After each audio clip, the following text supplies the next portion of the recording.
ගොඩක් අය නොදන්න ලයිෆ් හැක්ස් 7ක් මෙන්න. අංක 1. පනාවේ කෙස් හිරවලා සුද්ධ කරන්න අමාරුද? පනාව උඩට ග්ලූ ටිකක් ගාලා වේලනකම් ඉඳලා ගලවලා දාන්න. කෙස් ඔක්කොම ලේසියෙන්ම අයින් වෙනවා. අංක 2. රේසර් එකේ කෙස් පිරিলাද බෝල් එකකට ක්ලීනර් දාලා රේසර් එක දාලා ඔන් කරන්න. විනාඩියෙන් කුණු ඔක්කොම සුද්ධවලා යයි. අංක 3. වැකියුම් එකේ කටට මේස් එකක් දාලා ගැට ගහන්න. සෝෆා එක අස්සේ තියෙන පොඩි බඩු හොයාගන්න මේක පට්ට ලීසි. අංක 4. වීඩියෝ එකේ විදිහට ස්පොන්ජ් එක කෑලි කපලා රබර් ග්ලව් එකකට අලව ගන්න. දැන් පිගන් හොදන එක මහ ලොකු වැඩක් නෙවෙයි. try කරලා බලන්න. අංක 5.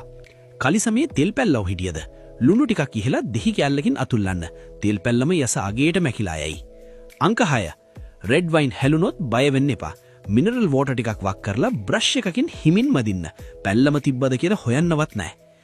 අංක 7. සපත්තු කිලුටු වෙලාද සබන් වතුරෙන් හොදලා සපත්තු වටේටම ටිෂු පේපර් සොතලා රෑප් තියන්න. උදේට බලද්දි සපත්තු දෙක අලුත් වගේම තියෙයි.